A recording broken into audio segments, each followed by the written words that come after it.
Kunja Bihari Jaya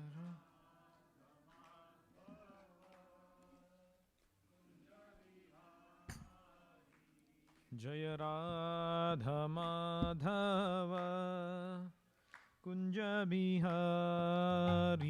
Jaya Radha Madhava Bihari Jaya Gopi Jana Vallabha Girivaradhari Jaya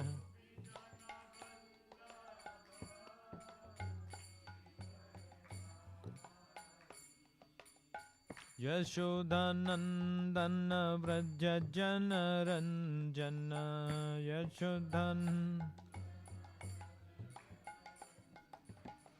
Yashodhanandana Vraja Jana Ranjana Yashodhanandan Yamuna Tira Vanachari Yamuna Tira Yamuna Tira Vanachari Yamuna Tira Hare Krishna Krishna Krishna Hare Hare Hare Rama Rama Rama Hare Hare Hare Krishna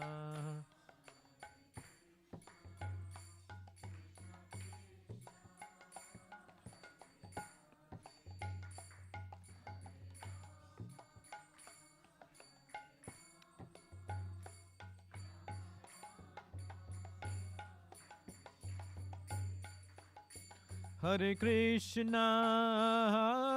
Krishna, Krishna Krishna, Hare Hare, Hare Rama, Rama Rama, Hare Hare, Hare Krishna, Krishna Krishna, Hare Hare, Hare Rama, Rama Rama, Hare Hare, Hare Krishna, Krishna Krishna, Hare Hare, Hare Ram, Ram Ram, Hare Hare, Hare Krishna, Krishna Krishna, Hare Hare, Hare Ram, Ram Ram, Hare Hare Krishna, Krishna Krishna, Hare Hare, Hare Ram, Ram Ram, Hare Hare, Hare Krishna, Krishna Krishna, Hare Hare, Hare Ram, Ram Ram, Hare Krishna, Krishna Krishna, Hare Hare, Hare Rama, Rama Rama, Hare Hare, Hare Krishna.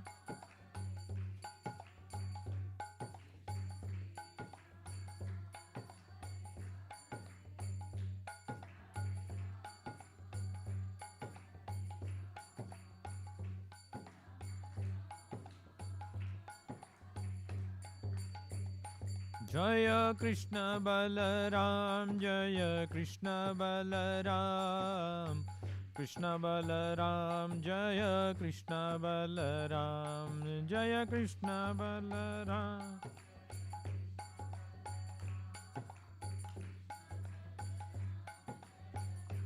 Nitai Gaura Hari Bol, Hari Bol, Hari Bol, Nitai Gaura Hari Bol, Nitai Gaura Hari Bol.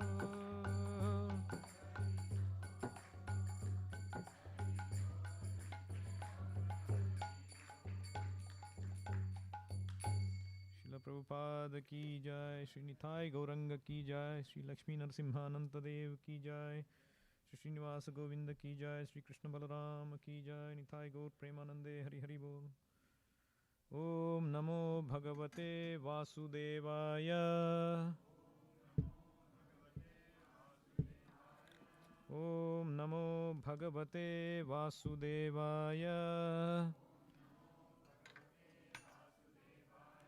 Om Namo Bhagavate Vasudevaya.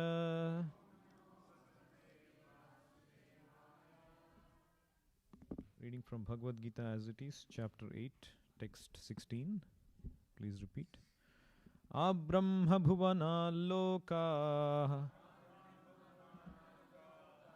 Abrahma bhuvana loka. Punar avartinorjuna. Punar avartinorjuna. Mam upetya tu kaunteya. Mam upetya tu kaunteya. Punarjanma na vidyate. Punarjanma na vidyate.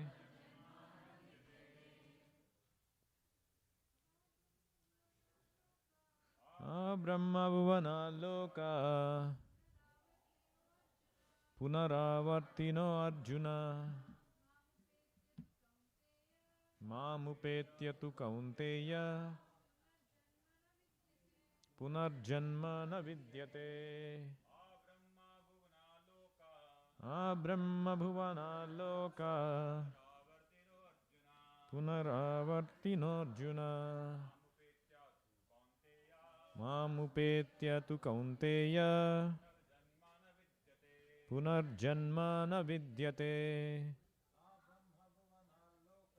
Brahma bhuvana loka.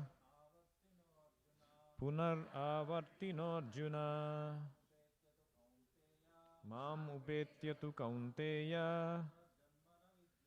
Punarjanma na vidyate. Translation. Brahma bhuvana loka. Punaravartino arjuna. Mam upetya tu kaunteya. Punarjanma na vidyate. Translation and purport by His Divine Grace A.C. Bhaktivedanta Swami Prabhupada. Jai Srila Prabhupada. Translation. From the highest planet in the material world down to the lowest, all are places of misery, wherein repeated birth and death take place. But one who attains to my abode, O son of Kunti, never takes birth again. Please repeat. From the highest planet in the material world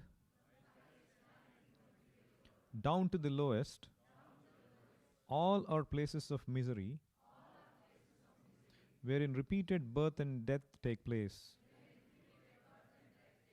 But one who attains to my abode, O son of Kunti, never takes birth again. Purport. All kinds of yogis, karma, gnana, hatha, etc., eventually have to attain devotional perfection in bhakti yoga or Krishna consciousness before they can go to Krishna's transcendental abode and never return. Those who attain the highest material planets or the planets of the demigods are again subjected to repeated birth and death. As persons on earth are elevated to higher planets, people in higher planets such as Brahmaloka, Chandraloka, and Indraloka fall down to earth.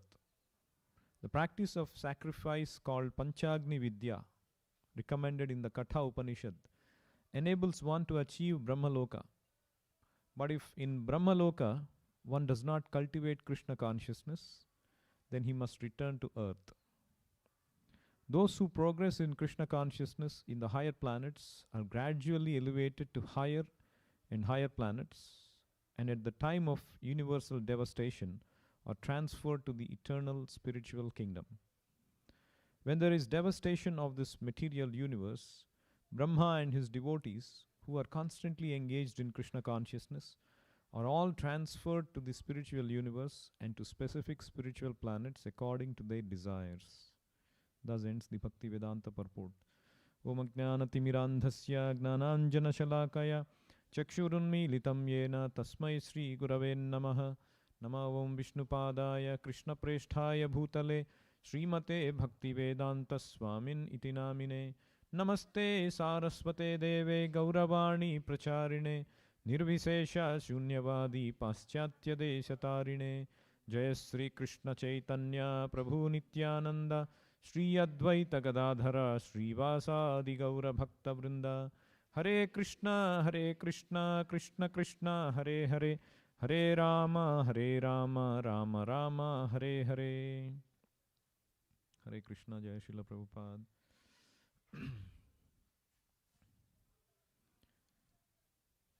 So here it is said, Abrahma Bhuvana Lokaha Punar Avartino Arjuna Mamupetya tu Kaunteya Punarjanma na Vidyate. Which means, Brahma Bhuvana means the planetary system of Lord Brahma, which is the topmost planetary system in this universe. According to Vedic scriptures, there are different levels of planetary systems. This Bhurloka is one planet, one level. There is Bhuvarloka above Bhuloka, and then there is higher planets, Maharloka, Janoloka, Tapoloka, Satyaloka. And then there are below planets also, Atala, Vitala, Sutala, Talatala, Rasatala, Mahatala, Patala, like that 7 lower planetary systems. So the topmost is Brahmaloka. And here it is said, Brahma Bhuvanaha, up to Brahmaloka. If you go, you may think, I will enjoy there forever. But here it is said, Punaravartino Arjuna, you will have to come back again to this planet. But, tu means but. Mamupetya, O Kaunteya, if you attain me, if you come to my planet, Punarjanma na Vidyate, you won't attain again to this material world. A few days ago, we were going in a car. So we had a close shave with another car. It's a sports car. I don't know what variety, but he came very fast. He just drove past us. There was a gap in front. He just swerved into the gap. And then there was a gap right next to the lane. He just swerved back again to that lane. And he was dodging all the vehicles like this. And then he just went in few seconds, he just left. He was gone. And then we were wondering, this guy probably seems to be enjoying his sports car, not caring for rules and regulations. So we went about for like 5-10 minutes, and then we saw the car stopped. Not just alone, there is a police car behind. And the police was writing the ticket. And so basically the point is, our propensity to enjoy is unlimited. And we have a car also to enjoy. You may get a car also to enjoy unlimitedly. But the situation and the circumstance that we are in is very limited. You can only go at 65 miles per hour. So as a spirit soul, we want to enjoy a lot. We want to eat a lot. We want to go and have fun for a long time, party.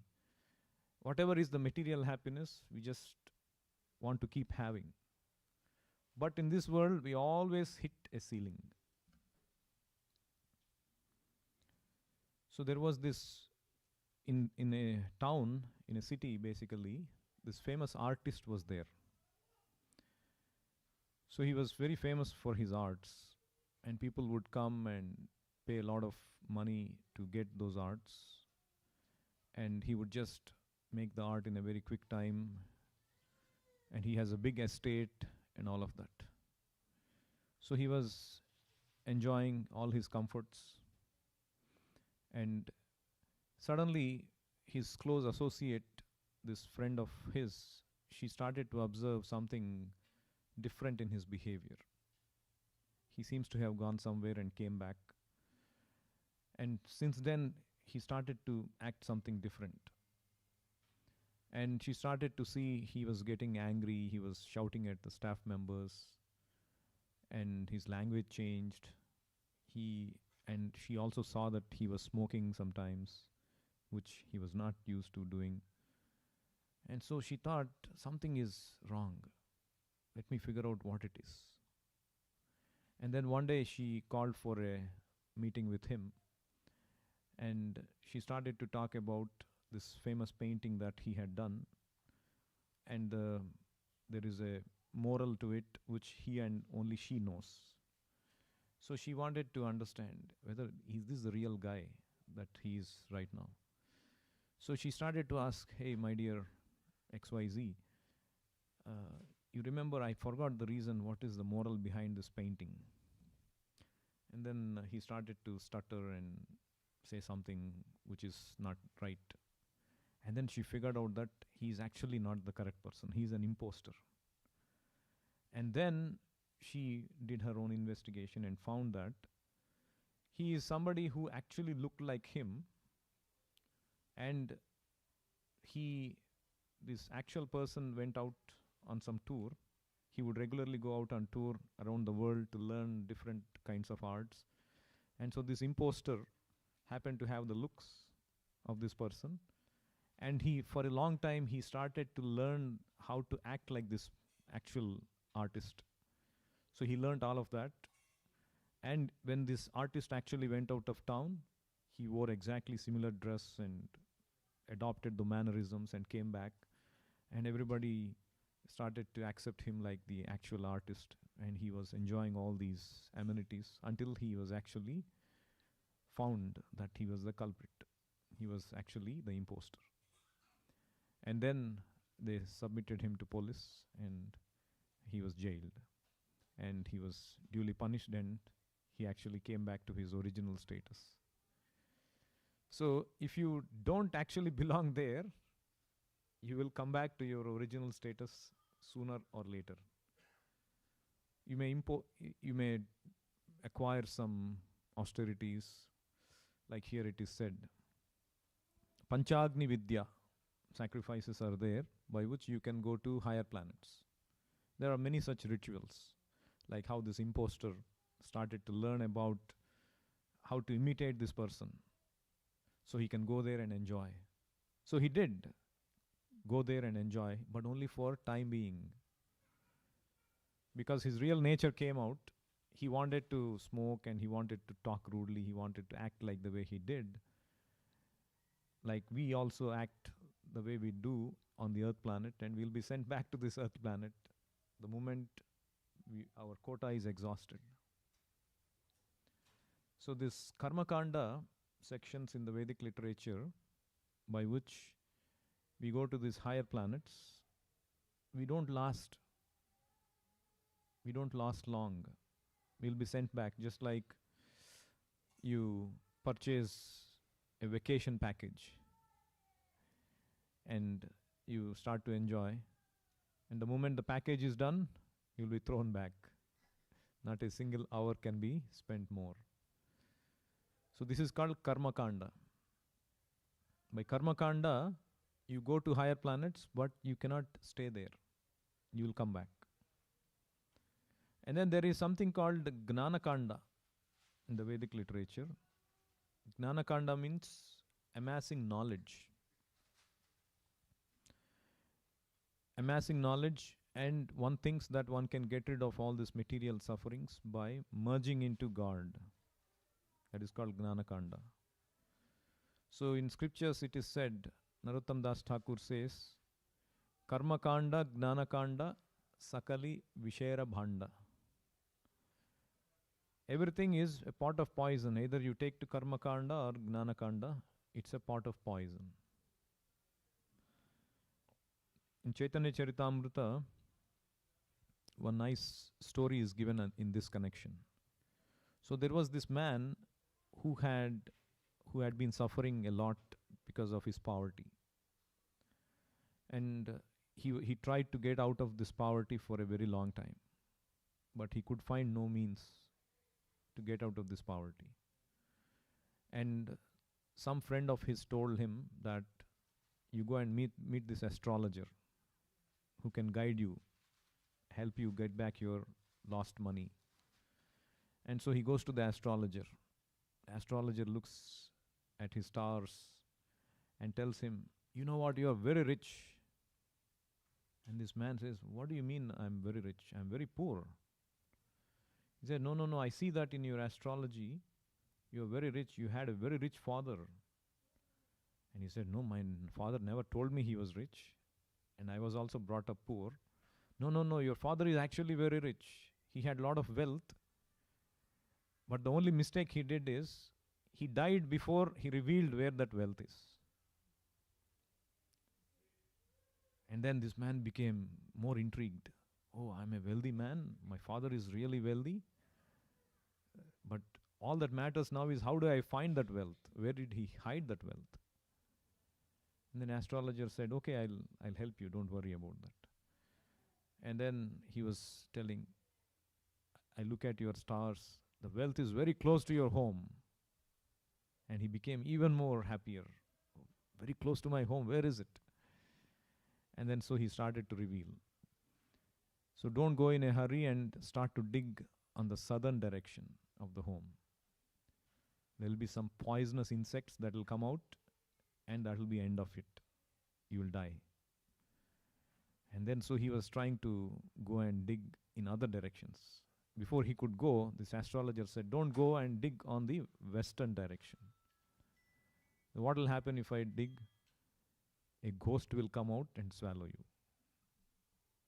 So that means only two are remaining. Let me go dig on the north side. No, hang on. If you dig on the north side, a black serpent will come and swallow you. And then now he became almost morose. That means, looks like nowhere this to be found. So don't become morose. Go and dig on the east side, you will get the treasure. And then he goes and does that and gets the treasure. So now this is a parable, analogical story, where this person, astrologer, he represents the Vedic knowledge. And this man who is poor represents all of us, the conditioned living entity in this world, who is looking for happiness. But we don't know where to look for this happiness. So we look on the southern direction first. So what is there on the southern direction? If you dig, what will happen? What will come? So poisonous insects will come. So south is called what in Sanskrit language? Dakshina. So when you go to temple, what do you do? What do you put in the hundi? Dakshina. So when you call priest to your home, what you give him? Huh? Dakshina. What does a priest do in your home? Some kind of a ritual. You do this ritual and you get a job, or you get your visa, you get a child, you'll become happy, you get wealth. These are all called rituals or karma kanda rituals. Karma kanda means you do something, you gain something in return. Karma kanda. But as I said, even if you go to the higher planets by doing Panchagni Vidya, it's like a Ferris wheel where you go on top, you are on the path to coming down. You don't stay there. It's an eternal process. So if you get bitten by this poisonous insect of karma kanda, you will die. Meaning, spiritually you will die. You will think that this is only happiness, and eternally you will remain in this world. So that is digging on the southern direction analogy.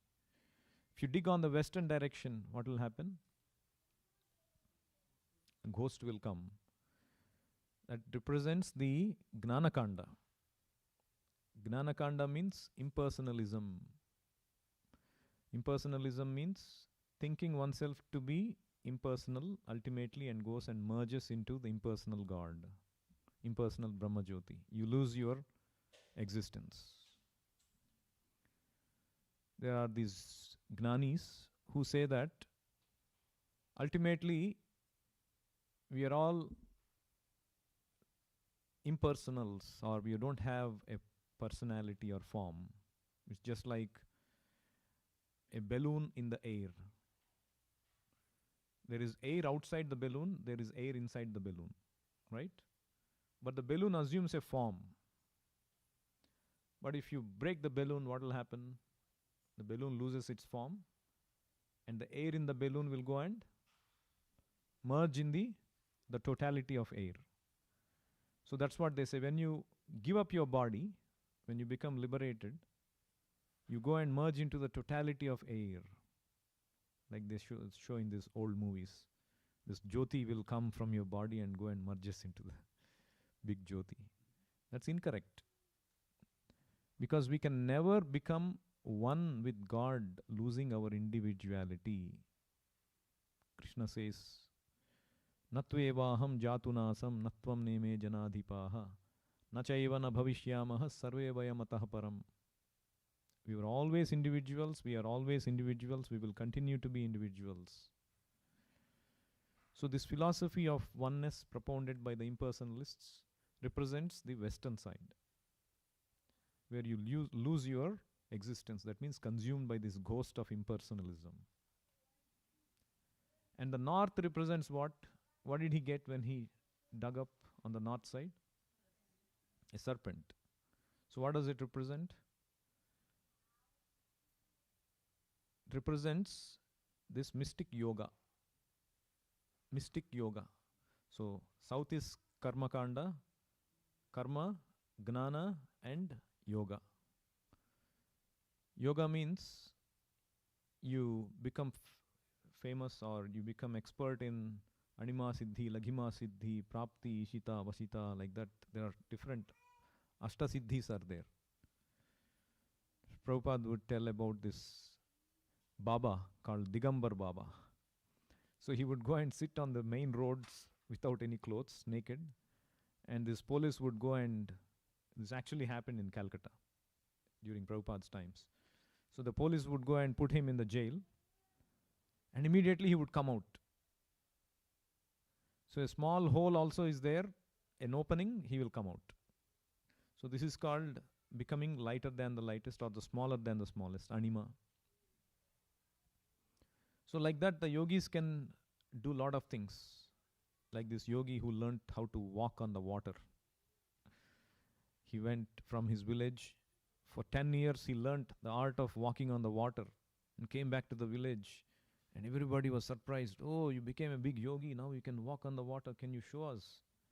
And this man starts to walk across the river on the water. And everybody is happy. Oh, a great yogi has come to our boy has become a great yogi. But this old man is very upset. And this boy goes to the old man, Baba, why are you so upset about me? He says, 10 years you wasted just for a 2 paisa worth of yoga. And what do you mean 2 paisa worth of yoga? I mastered this yoga practice. No, I can cross this river by paying 2 paisa to this boatman. And you wasted 10 years of your life learning this yoga siddhi. So what is the value? So it's like that.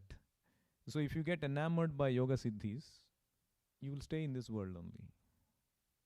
So either you dig on the south or west or north, karma, gnana or yoga, you will never be able to go to the spiritual world. That's what Prabhupada says in this purport. All kinds of yogis, karma, gnana, hatha, etc., eventually have to attain devotional perfection in bhakti yoga or Krishna consciousness before they go to Krishna's transcendental abode and never return. That is obtained on the east side. Just like the sun rises on the east, Krishna, the knowledge of Krishna consciousness is compared to digging on the east. That is bhakti. So only bhakti can satisfy our eternal quench. Like this example I was giving, the sports car, you want to enjoy, but you are limited by this body. The only unlimited pleasure you can have is when you are in the association of Krishna in the spiritual world. Only then we can completely enjoy, and we will not come back also. Any other place you go, you have to come back. So there was Indra, as we know, heavenly planets, the king of heavenly planets, Indra is there. So one time he was planning to build a big house. It's the best house ever in this universe. So he employed this Vishwakarma, the architect of heavenly planets. So he was building. It was going on. The square footage is increasing. It's not completing.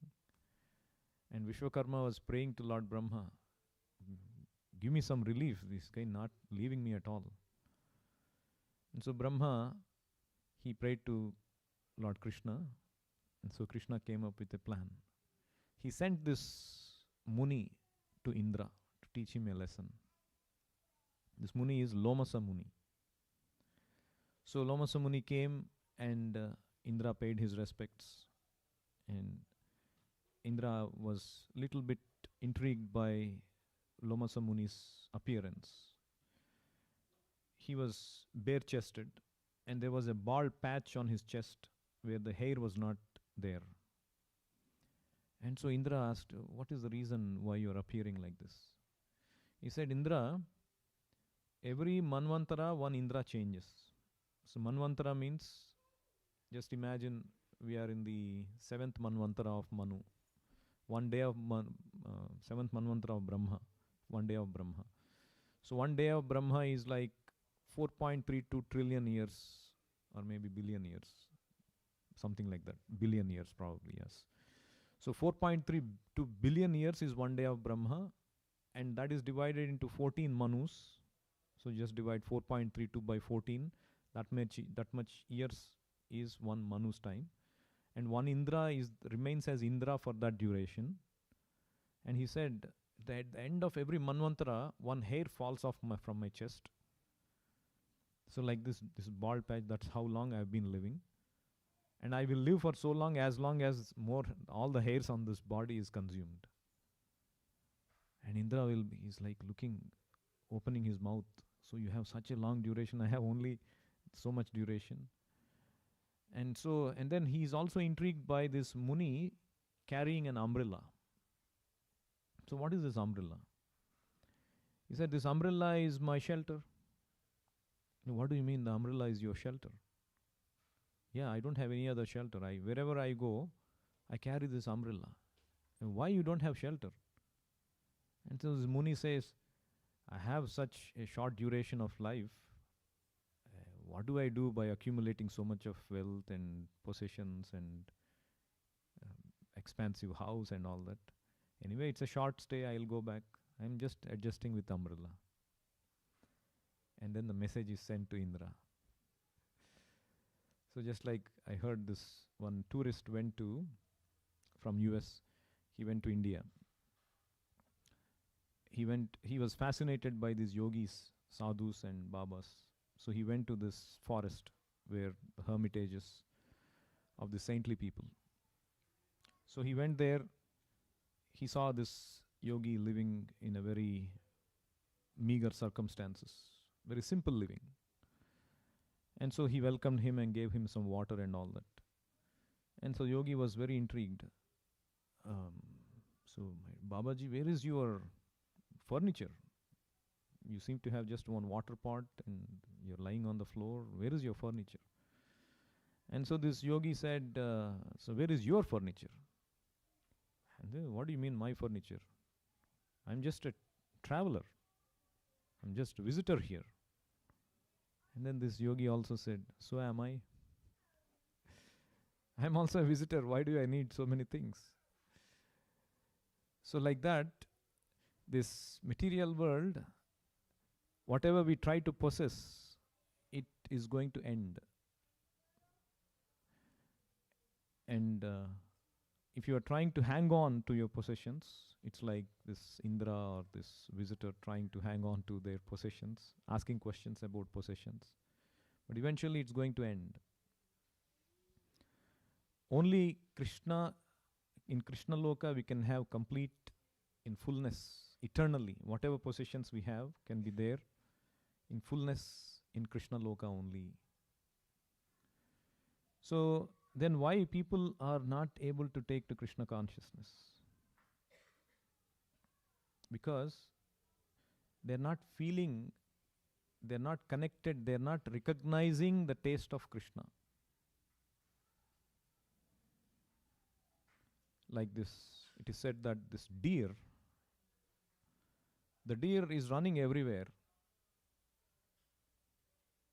looking for something enchanting. And it is looking for a very mysterious and attractive smell, musk smell. But actually, where is the musk? The musk is within the body of the deer. But without knowing, the deer is going looking for everywhere. In Bhagavatam, there is this extraordinary example of a prostitute.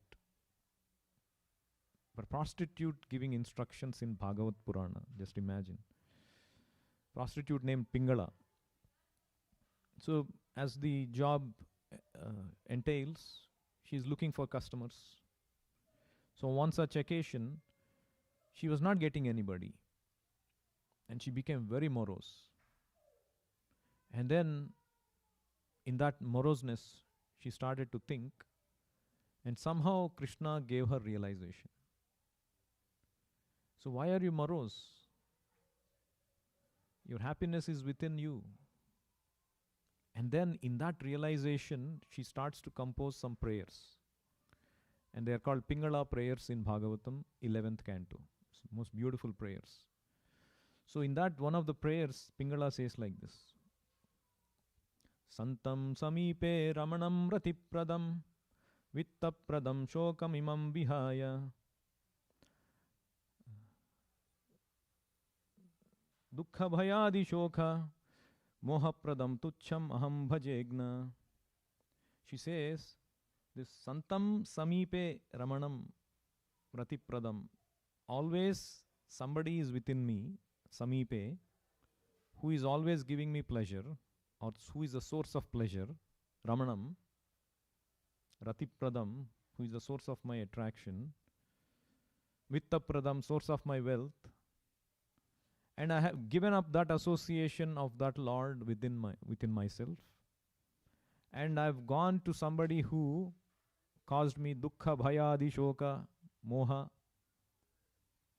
I went for these tucham tastes who have never been able to satisfy me. So then she comes back and surrenders to Krishna. So that means even though Krishna is within us, Krishna can be accessed within us, but we have forgotten truly Krishna within us. And we are trying to look for happiness elsewhere, everywhere. Just like this deer is going everywhere in search of happiness, we are also looking for happiness elsewhere, not knowing that Krishna is within.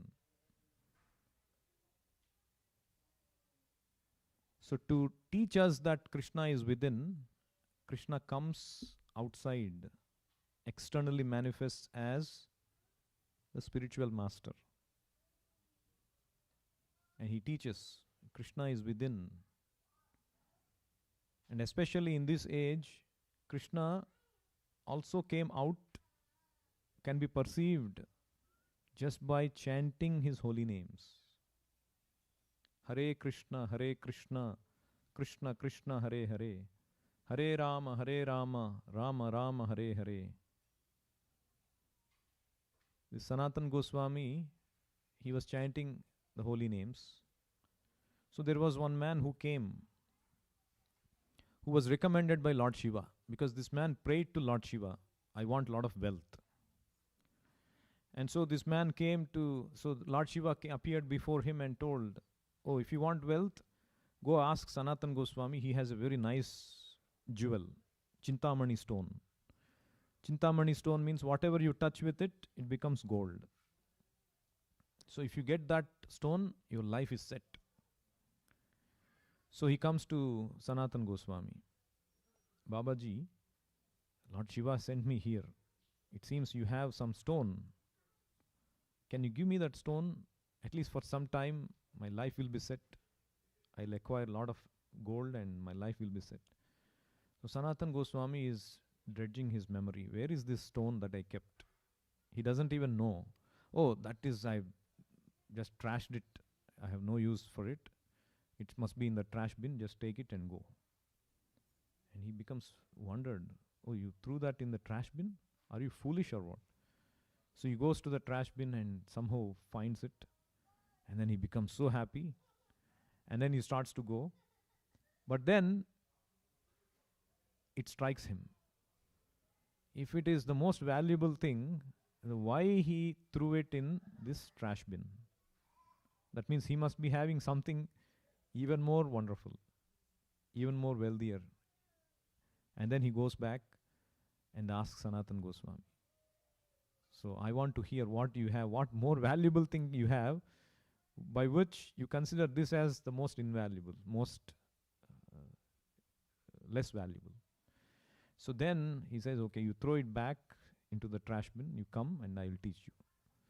And then he throws it back, and then he teaches him about Krishna consciousness, the Hare Krishna mantra, how to chant it, how to experience that bliss of chanting Hare Krishna, Krishna, Krishna Krishna, Hare Hare, Hare Rama, Rama Rama, Hare Hare. So this is the wealth that Chaitanya Mahaprabhu brought for the people of Kali Yuga. It was not given very easily. This chanting of Hare Krishna, the most precious thing, was not given. Chirad adattam, nija gupta vittam. This vittam, this secret wealth has been withheld because only few people can understand its value. It has been withheld. But Chaitanya Mahaprabhu, he widely gave vitatara, apamaramyo vitatara. He didn't consider whether he is qualified by his Vedic sacrifices or charities or austerities, whether he is Pandita or Pamara, ordinary layman. He just gave it to everybody. That is why we are unable to relish the wealth of that, the holy name, the Hare Krishna mantra. But the fact is, only by Krishna consciousness, our eternal thirst for happiness can be satisfied. Can never be satisfied even by going to Brahmaloka or going to any other place, attaining any position. So we have to really attain that bhakti, Krishna consciousness. I'll stop here. Anyone has any questions or comments on what we discussed?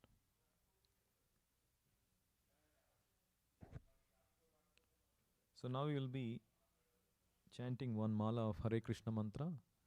So it gives you, for those who have not chanted or trying to chant, it gives you an opportunity to understand how glorious, how wonderful this mantra is.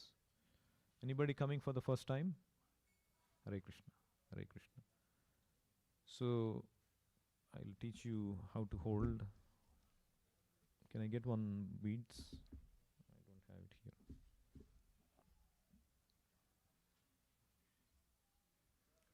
So it has 108 beads. So leaving out the one which has a thread. Okay. Now on each bead we chant the full mantra. Hare Krishna, Krishna Krishna, Hare Hare, Hare Rama, Rama Rama, Hare Hare. And then we skip to the next one and chant the full mantra again.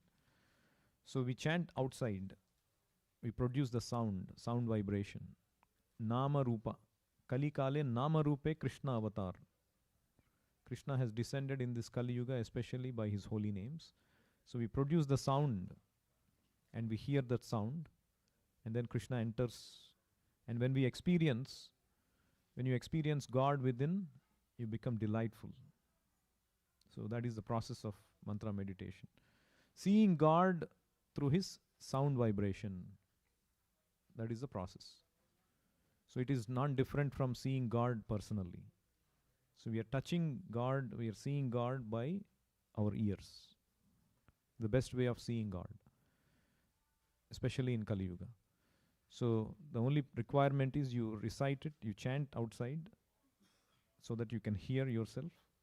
And when we chant together, it becomes Sankirtana. So this is the best process of realization in this age of Kali Yuga. So any other questions before we start? We'll chant together. Before we chant together, let's take the blessings of Guru Gauranga. Please repeat as I say.